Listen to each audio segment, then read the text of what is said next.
Disons tout de suite qu'il n'y a pas de drogue douce, de drogue douce, de drogue moins dure, de drogue.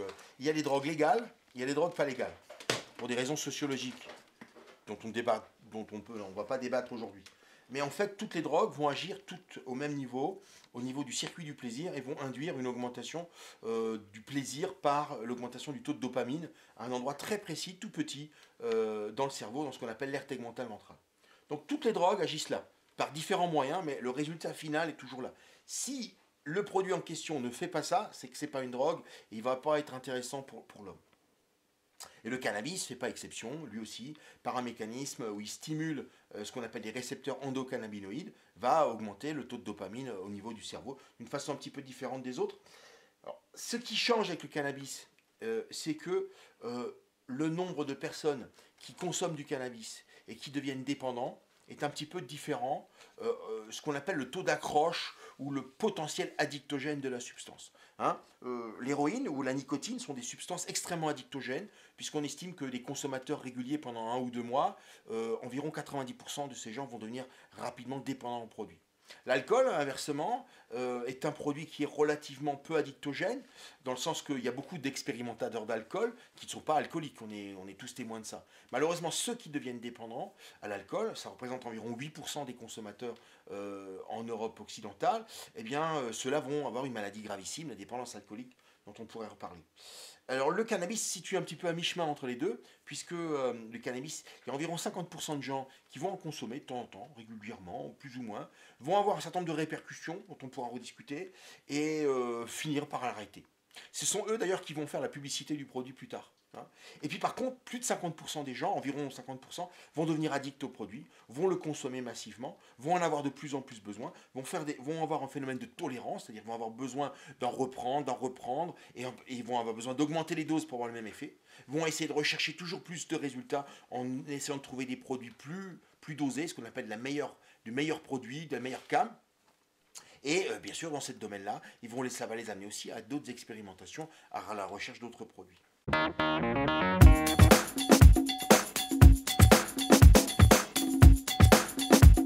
Il y a une disproportion au niveau de l'addictivité, dans le sens que tous ceux qui consomment du cannabis ne deviennent pas addicts, tous ceux qui consomment de l'alcool ne sont pas alcooliques, on est bien d'accord.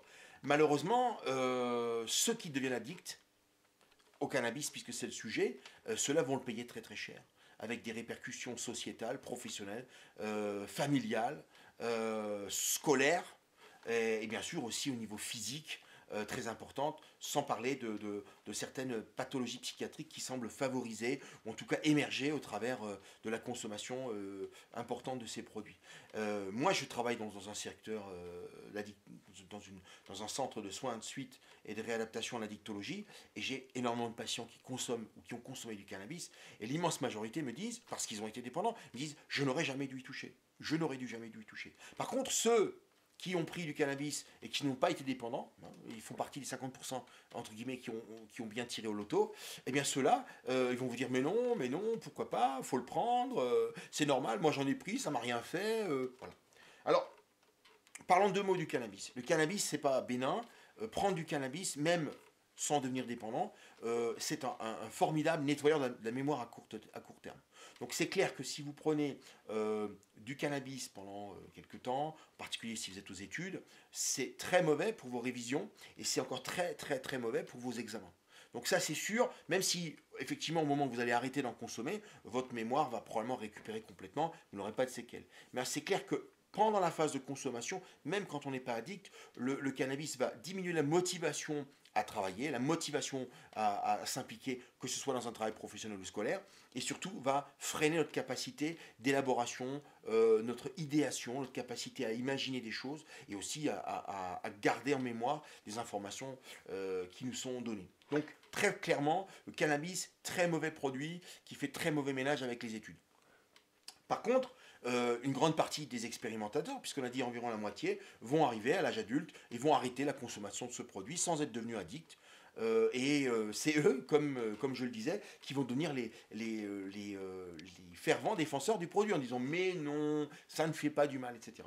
Mais 50%, eux, par contre, vont tomber dedans. Vont être accrochés par le produit et vont devenir dépendants avec toute une cohorte de dégâts, de recherche d'évasion, parfois de bad trip, c'est-à-dire on devient paranoïaque, hein, on parle de paranoïa cannabinique, parfois en tout cas d'amotivation, je n'ai envie de rien, je ne travaille plus du tout, difficulté des idéations, difficulté de s'impliquer dans une activité au quotidien, et alors en général ça fait le lit effectivement d'autres consommations, d'autres produits, puisque la situation sociale et professionnelle de ces gens se dégrade, et du coup pour oublier encore mieux cette structure, cette situation difficile, puisqu'en plus le cannabis, il y a un phénomène de tolérance, donc j'ai moins d'effets, et ben je me dis, bah tiens, pourquoi pas ne prendre autre chose qui semble mieux tenir ses promesses. C'est ça, le cannabis, donc les effets du cannabis, on l'a dit donc à motivation, les gens le prennent pour une relaxation, ils veulent pouvoir rigoler, c'est très social, hein, comme je l'ai expliqué, hein, il y a une dimension sociale, il y a une dimension psychique, et une dimension physique dans l'addiction, en particulier au cannabis. Et en plus, bon, on voit bien les rituels d'initiation. Si vous faites partie du groupe qui fume du cannabis, si vous n'en fumez pas, c'est intolérable. On veut le prendre pour faire une évasion chimique. Il est considéré par certains comme une drogue écologique, ce qu'il n'est pas du tout. Hein. Et il est très utilisé et quasiment généralisé dans le milieu artistique et dans les soirées festives.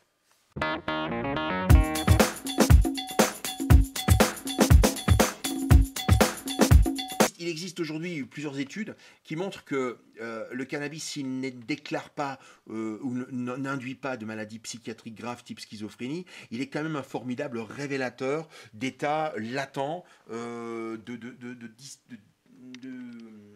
situations psychiatriques limites chez certaines personnes qu'on appelle les borderline. Ça, aujourd'hui, on est assez convaincu que des gens qui pourraient probablement rester, s'insérer dans la société sans traitement, lors de l'expérience régulière de cannabis, vont se dégrader et vont faire apparaître une maladie qui était sous-jacente.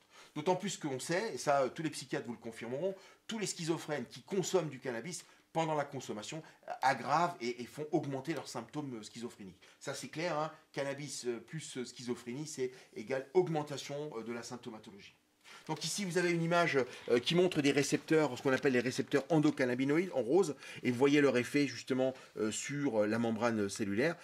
Comme je vous l'ai déjà expliqué, toutes les drogues ont une action sur le circuit du plaisir, et le cannabis n'y échappe pas. Alors le cannabis, quels sont les effets recherchés? On en a déjà parlé. Ça augmente l'appétit, hein, contrairement à la nicotine qui plutôt la diminue. Ça augmente le sommeil. La nicotine est plutôt un stimulant.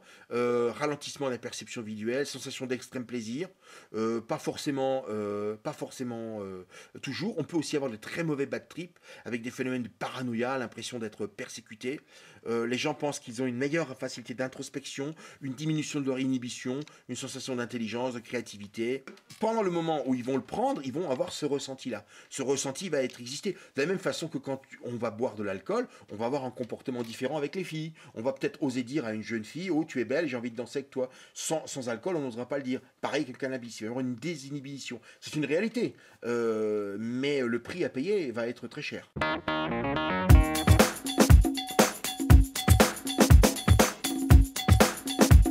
Alors, dans le cannabis sauvage, hein, celui qui a été utilisé de façon historique dans les contreforts de l'Himalaya, où on retrouve des traces dans les pyramides, c'est un cannabis qui tenait 0,5% de THC.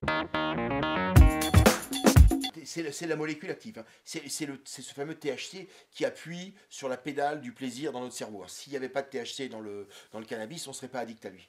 Donc lui, il y en a 0,5%. Alors bien sûr, ensuite on a sélectionné des souches, on a eu des souches qui en produisaient plus, hein. Donc on a eu des souches à 2%, 3%, 4%, il y avait de la bonne, on l'avait appelée la marocaine, etc. etc. Et maintenant, avec l'ère du génie génétique, on a pu sélectionner des souches qui tiennent 15, 20, 30%. On sait même fabriquer de l'huile extrait de graines de cannabis qui peuvent tenir jusqu'à 30% de THC. C'est des concentrations extrêmes. Et évidemment, le résultat n'est pas le même. Entre un produit à 0,5% et un produit à 30%, l'impact au niveau cérébral, vous imaginez la saturation des récepteurs, hein, ce sont des milliards et des milliards de molécules qui saturent, et là, l'impact va être différent. Il est évident qu'avec les produits, j'allais dire, hyper concentrés d'aujourd'hui, on a aussi, semble-t-il, une apparition de nouvelles pathologies psychiatriques.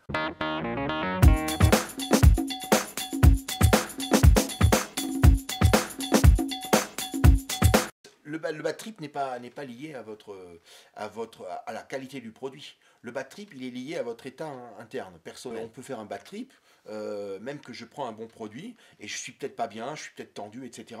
Et finalement, en fait, la stimulation que va apporter le THC va plutôt stimuler certaines zones de mon cerveau, et qui vont me donner l'impression qu'on me veut du mal, etc. Et la stimulation va en fait finalement se révéler extrêmement négative.